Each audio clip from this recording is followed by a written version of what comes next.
Hello everyone, good morning. আশা করছি তোমরা যে যেখানে আছো প্রত্যেকেই খুব ভালো আছো আর সুস্থ আছো। আমার আজ আরও একটি নতুন ব্লগে তোমাদের সকলকে জানাই অনেক স্বাগতম। আজকের দিনটা ছিল বৃহস্পতিবার আর আমার কিন্তু সকালটা শুরু হয়েছে অনেকটা আগে, বলতে পারো 6টার পরপর কিন্তু আমি ঘুম থেকে উঠে গেছি। আজকে যেহেতু বৃহস্পতিবার মানেই ব্যস্ততম একটা দিন। তো সকালের বাসি আসি কাজকর্ম করে আমি কিন্তু সকালের ওই যে গোপালের সেবাটা দিয়ে তারপরে চলে গেছিলাম ছেলেকে স্কুলে দিতে। আর জানো তো সবসময় চেষ্টা করি বৃহস্পতিবারের কাজকর্মগুলো তাড়াতাড়ি কমপ্লিট করে নিতে। বুঝতেই পারো ছেলেকে টাইমের মধ্যে স্কুলে দিয়ে বাড়ি চলে এসেছি, এসে কিন্তু কাজে লেগে পড়েছি। আর জানো তো কালকে মাথাটা শ্যাম্পু করেছিলাম, তো সেহেতু এখন একটু নারকেলের তেল দিলাম, কারণ আমি সবসময় কিন্তু নারকেলের তেলটাই ইউজ করি। আর এখন তো চুলের যত্ন একদমই করি না। যাই হোক একটু না তেল দিয়ে তারপরে মাথাটা একটু বেঁধে নিয়েছি। আর গরমকালে চুলগুলো ছাড়া রাখতে একদমই ভালো লাগে না, এতটা গরম লাগে কি আর বলবো। আর বাড়িতে এসে ঝটাপট করে এই যে বিছানা চাদর টাদরগুলো সমস্তটা উঠিয়ে নিয়েছি। প্ল্যান ছিল না আজকে বিছানা চাদরটা চেঞ্জ করব, তবে কেমন একটা লাগে, তার মধ্যে বৃহস্পতিবার ভাবলাম চলো বিছানা চাদরটা চেঞ্জ করে দিই। আর জানো তো আগের দিন রাতে যতই আমরা কাজকর্মগুলো প্ল্যান করি রাখি না কেন, অনেক সময় দেখবে প্ল্যানগুলো চেঞ্জও হয়ে যায়। তো যাই হোক এখন দেখো বিছানা চাদরটা তুলে নিলাম।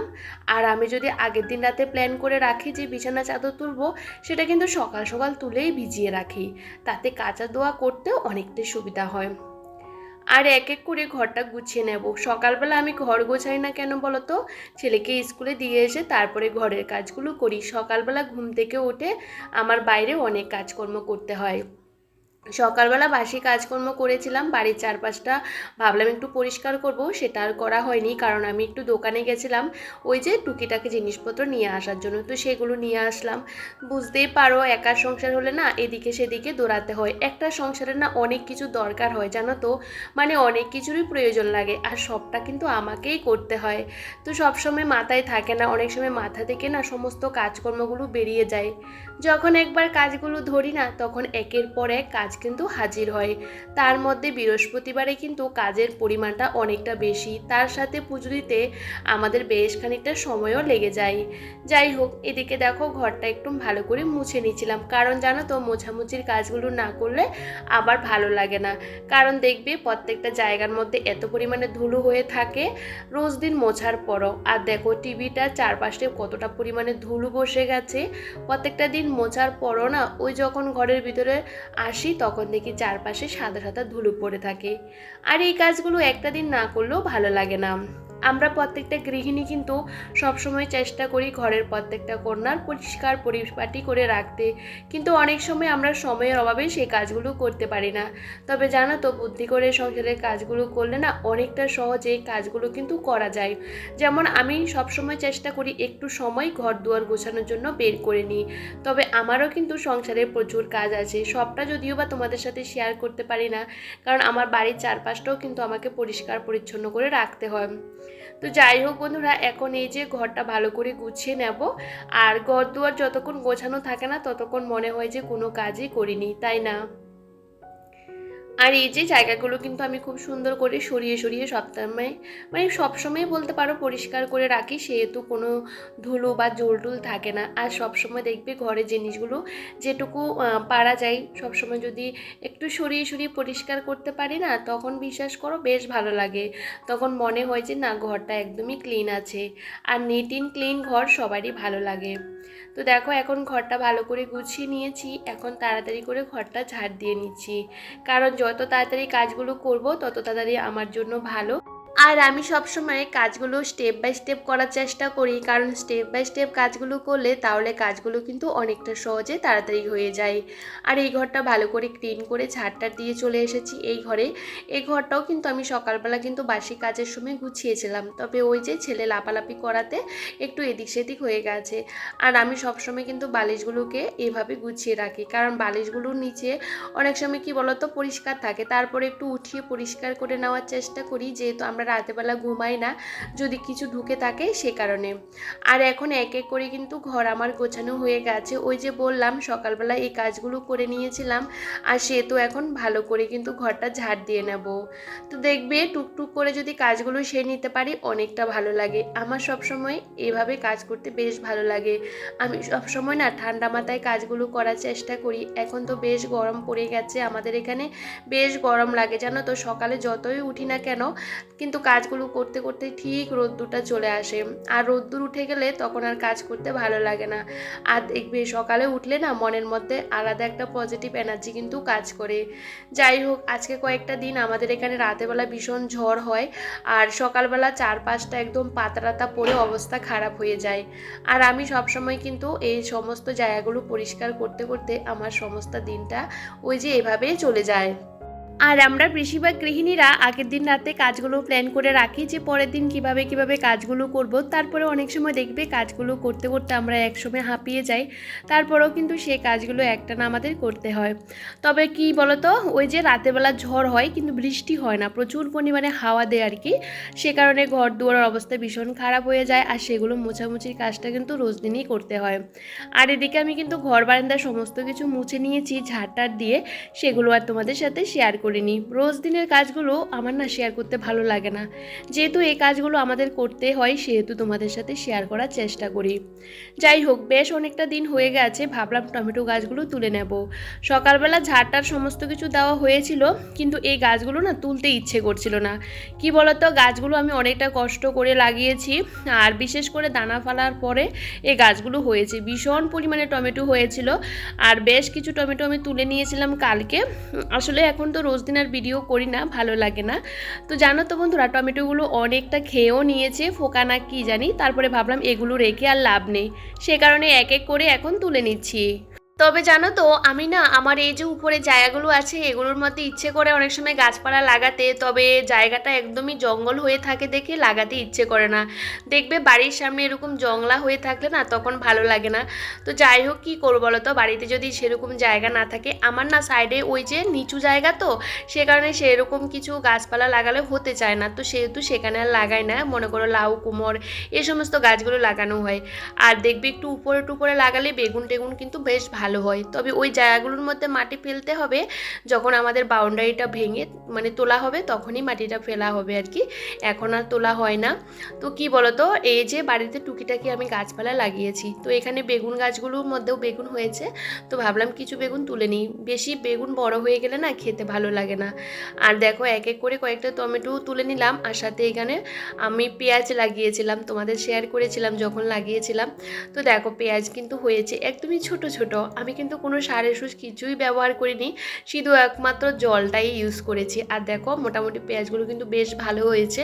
আমি কিন্তু 6 থেকে 7টা পেঁয়াজ লাগিয়েছিলাম, আর অনেকটাই পেঁয়াজ হয়েছে। আমার তো বেশ ভালো লাগছে, কারণ নিজে হাতে কোনো কিছু লাগালে সেটা যদি হয় না বেশ ভালো লাগে, আর সেটা যেরকমই হোক না কেন। আর আমি বাড়িতে যত রকমের গাছ টাছ লাগাই আমি কিন্তু কোনো সার ওষুধ কিছুই দিই না, আর আমাদের ওখানে কিন্তু সেরকম গোবর টোবরও পাওয়া যায় না, শুধু জলটাই দিই। তো যাই হোক, মোটামুটি না আমার চলে যায়। আর এদিকে আমি চান করে চলে এসেছি, আর তার মধ্যেও কিন্তু এই জায়গাটা আমি ভালো করে পরিষ্কার করেছি, সেটা তোমাদের সাথে শেয়ার করিনি। ওই যে বললাম আজকে বৃহস্পতিবার, এমনি পুজো করতে অনেকটা দেরি হয়ে যাবে, তার মধ্যে আমি বাইরে ঘরে দৌড়াতে দৌড়াতে আমার অনেকটা সময় কিন্তু চলে যায়। আবার ছেলেকে স্কুল থেকে নিয়ে আসার টাইমও হয়ে যায়। তো বুঝতেই পারো একা মানুষ হলে যা হয়, মানে যেদিকে যেতে হয় নিজেকে যেতে হয়, যে কাউকে বলবো যে ছেলেকে নিয়ে আসা সেটাও তো আর হয় না। তো যাই হোক, এদিকে কিছু কাঁচা ধোয়া ছিল সেগুলো করে নিলাম, আর এদিকে আজকে পরেছিলাম শাড়ি। আর আমার কিন্তু শাড়ি পরতে বেশ ভালো লাগে, তবে কি বলতো শাড়ি পরে না বেশি একটা দৌড়াদৌড়ি করতে পারি না, হাঁটতে পারি না, সে কারণেই শাড়িটা আর পরা হয়নি। তবে আজকে তো বৃহস্পতিবার, তাই ভাবলাম শাড়িও পরি। আর এখন যা পরিমাণে গরম পড়ছে শাড়ি পরে না বেশিক্ষণ থাকাও যায় না। যাই হোক, এদিকে কালকে রাতে কিন্তু আমি সব সময় বুধবারের রাতে আর কি বৃহস্পতিবারের যে ঘরটা পাতা থাকে সবটা তুলে নিই আর কি, তারপরে সমস্ত জায়গাটা আমি পরিষ্কার পরিচ্ছন্ন করে রাখি। তারপরেও যেহেতু ঘরের ভিতরে আমার ঠাকুরের সিংহাসন বাসনটা সে তো আমাকে রোজ দিন কিন্তু মুছতে হয়। যাই হোক, এখন মুছে নিয়েছি ঠাকুরের জায়গাটা আর বাসনপত্র মেজে আর সমস্ত কিছু রেডি করে নিলাম। আর দেখবে সমস্ত কিছু তুলে একদম রেডি করে রাখলে না বেশ ভালো লাগে। আর এই যে আগে সব সময় কিন্তু আমি ঘটের মধ্যে জল না দেওয়ার আগে কিন্তু আমি এই যে সিঁদুরের ফোঁটা দিতাম। এখন কিন্তু যেদিন থেকে আমি জানলাম যে জলপূর্ণ ঘটের মধ্যে কিন্তু সিঁদুর দিতে হয়, তো আমি জলটা ভর্তি করে তারপরেই সিঁদুর দিই। অনেক সময় কিন্তু আমরা অনেক ভুল করে ফেলি যে কোনো কাজের ক্ষেত্রে বলো, পুজো করার সময়, কিন্তু সে ভুলগুলো শুধরাতে শুধরাতে কিন্তু আমি অনেক কিছুই শিখে গেছি। যাই হোক, সবটা তোমাদের সাথে শেয়ার করতে পারিনি। সমস্ত কাজকর্ম সেরে এই যে পুজোটাও সেরে নিয়েছিলাম। আর দেখবে সকাল সকাল পুজোটা হয়ে গেলে বেশ ভালো লাগে। আর আজকে সকালবেলা পাঁচালিটা পরলাম না, কারণ সন্ধ্যার সময় পাঁচালিটা পরবো। এখন কিন্তু বেশিরভাগ সময় আমি বৃহস্পতিবার দিন সন্ধ্যার সময় পাঁচালিটা পরি। আগে কিন্তু সাথে সাথে পুজো করার পর পরে নিতাম। এখন যেহেতু একটা তাড়া থাকে যে কখন পুজোটা কমপ্লিট করে ছেলেকে আনতে যাব। যাই হোক, এদিকে আমার পুজো হয়ে গেছে। আর পুজো হয়ে যাবার পর ভাবলাম চলো একটু আলতা পরি, কারণ আলতা পরতে আমার কিন্তু বেশ ভালো লাগে। আর এদিকে আলতা পরতে গিয়ে দেখি আলতা দেওয়ার যে লাঠি একটা রেখেছিলাম আর কি, সেটা দেখি ভেঙে গেছে অনেক দিন আগে। আসলে সেরকম পরা হয় না, তো দেখাও হয়নি। তো যাই হোক, আলতাটা পরে তাড়াতাড়ি গেছি ছেলেকে স্কুল থেকে নিয়ে আসতে। তো দেখো, ছেলেকে বাড়ি নিয়ে এসে ওকে কিন্তু চান করিয়ে দিলাম। তারপরে ওর স্কুলের জামা প্যান্টগুলো একটু ভিজিয়ে দিলাম, যেহেতু এখন ভীষণ গরম পড়ে না, দুদিন ছাড়া ছাড়া ছেলের জামা কাপড়গুলো ধুতে হয়, না হলে আমারও ভালো লাগে না। এদিকে অনেকটা দেরি হয়ে গেছে জানো তো। এদিকে রান্না বসাতে বসাতে আমার 11:30 বেজে গেছে। সকাল থেকে আজকে আমার কিছু খাওয়া হয়নি, তবে ভীষণ পরিমাণে মাথা যন্ত্রণা শুরু হয়ে গেছে। তো ভাবলাম চলো একটু চা করে নিই। আর ছেলের জন্য দুটো ব্রেড নিয়ে নিয়েছি। ও কিন্তু সস দিয়ে ব্রেডগুলো খাবে। ও সস দিয়ে না যে কোনো জিনিস খেতে ভীষণ পছন্দ করে, সেহেতু এই দুটো ব্রেড ওকে দিয়ে দিয়েছি। আর এদিকে আমি চাটাও খেয়ে নিয়েছি। বলতে পারো খেতে খেতেই রান্না করেছি, কারণ সকাল থেকে এত তাড়াহুড়ো। আর মানে কি বলো তো, একা মানুষ তো মানে ভীষণ একটা কষ্ট হয়ে যায়। আর বিশেষ করে সকালের টাইমটা এতটা ব্যস্ত তম দিন, মানে কি আর বলবো, ভীষণ লাপালাপি ঝাপাঝাপি করতে হয়। কারণ একবার এদিকে দৌড়াতে হয়, একবার ওদিকে দৌড়াতে হয়, এভাবে কিন্তু আমার সারাটা দিন চলে যায়। আর আজকে কিন্তু করছি ডাল, আর সাথে করছি বেগুন আলু দিয়ে মাছের তরকারি। তো জানো তো, ছেলে যেহেতু লঙ্কা টঙ্কা দিলে খেতে পারে না, সেহেতু ওই যে টমেটো একটু দিই আর কি, যাতে কালারটা খুব সুন্দর আসে। আগে বেগুন আর আলুটা ভেজে নিয়েছি, তারপরে এই যে একটু হালকা জল দিয়ে সমস্ত কিছু বসিয়ে দিয়েছি। আর এইভাবে রান্না করলেও কিন্তু বেশ ভালো লাগে। আর আমি সবসময় সাদামাটা করে রান্না করতে বেশ পছন্দ করি, যাতে ছেলে খাবারটা খেতে পারে। আর কালকের তরকারি রয়ে গেছে, সেটাও গরম করে নিলাম, মানে ডাঁটার তরকারি আর কি। আর এদিকে ডাল হয়ে গেছে, আর এই যে মাছের তরকারিটাও হয়ে গেছে। যাই হোক, টুকটুক করে আমার রান্নাবান্না হয়ে গেছে। আসলে কি বলতো, আগে থাকতে সমস্ত কিছু যদি রেডি করে রাখি বা প্ল্যান করে রাখি না, সমস্ত কাজগুলো কিন্তু তাড়াতাড়ি করে নেওয়া যায়। যাই হোক, এদিকে রান্নাবান্না হয়ে যাওয়ার পর এদিকে রান্নাঘরটা মুছে নিচ্ছি। তার আগে দেখো, আমার কিন্তু সমস্ত কাজকর্ম সারা হয়ে গেছে। এদিকে ছেলেকেও কিন্তু আমি স্কুল থেকে নিয়ে আসার পর চান করিয়ে দিই। আর এতটা লাপালাপি করে না, আবারও ঘেমে যায়। তারপরে একটু মুছে টুছে ওকে হাত পাগুলো তারপরে বসিয়ে দিলাম খাবার খাওয়াতে। আর ওর খাবারটা কিন্তু এখন রেডি করে নিচ্ছিলাম, কারণ আজকে একটু দেরি হয়ে গেছে, প্রায় 1:45 মতো বাজে। তবে চলো ওর খাবারটা আমি খাইয়ে দিই। আর এই মুহূর্তে বেশ খানিকটা সময় পেরিয়ে গেছে, এখন বাজে সন্ধ্যে 7টা। সন্ধ্যাবাটি দিয়ে সমস্ত কাজগুলো সেরে ছেলেকে নিয়ে যাচ্ছি আমাদের বাড়ির সামনে মেলা। কারণ আমাদের এখানে কিন্তু বাসন্তী পুজোর মেলা শুরু হয়েছে বাড়ির একদমই সামনে। মানে বাড়ির থেকে দেখে ছেলে ভীষণ চিৎকার করে আসার জন্য, কিন্তু কি বলতো, ও বেশি বায়না করে আর একটু ছোটাছুটি করে দুষ্টুমি করে, সেহেতু নিয়ে আসা হয় না। আজকে 5টা দিন হয়ে গেছে, আর আজকে ছিল অষ্টমী। আর কিন্তু আজকে অষ্টমী পুজো কিন্তু অনেকেই দিয়েছিল, কিন্তু আমি আসতে পারিনি, যেহেতু বৃহস্পতিবারে, তার মধ্যে ছোট বাচ্চাকে নিয়ে পুজো করা ভীষণই কষ্টদায়ক হয়ে যায়। তবে সন্ধ্যার সময় নিয়ে আসলাম। তো ছেলে দেখতেই পাচ্ছ কি করছে। আর এখানে কিন্তু অনেক ধরনের দোকান উঠেছে, মোটামুটি ভালোও হয়েছে, কারণ আমাদের বাড়ির সামনে ছোটোখাটো মেলা বসেছে, আমারও কিন্তু বেশ ভালো লাগছে। যাই হোক, অনেকটা দিন থাকবে, প্রায় 2 তারিখ পর্যন্ত থাকবে বলছিল। তো যাই হোক, পরে আবারও আসবো। তো আজকে এসে শুধু দেখলাম যে কি কি জিনিসপত্র উঠলো। আর ছেলের জন্য ওই যে বাবুস নিলাম, আর একটা গাড়ি নিলাম। ও ভীষণ বায়না করছিল, তো ভাবলাম চলো ওর আবদারগুলো আমি পূরণ করি। তো বেশিক্ষণ আর থাকিনি, কারণ কি বলতো, ওকে যখন ওখান থেকে নামানো হলো, তারপরে বাড়ি চলে আসলাম। তো ভাবলাম চলো বাড়িয়ে চলে যাই। তো বন্ধুরা আমি বাড়ি চলে এসেছি আর এখন বাজে 7:30, একদম গেছি 7টার সময়। আর আমাদের বাড়ির সামনে তো যাই হোক ছেলেকে একটু ঘুরিয়ে নিয়ে এসেছি আর ও গাড়ি টাড়ি কিনেছে, সেগুলো নিয়ে খেলা করছে আর কি। তো চলো বন্ধুরা, আজকের ব্লগটা অনেকটাই বড় হয়ে গেছে আর আজকের ব্লগটা তোমাদের কেমন লাগলো একটু কমেন্ট করে জানাতে একদম ভুলো না। তো সবাইকে টাটা।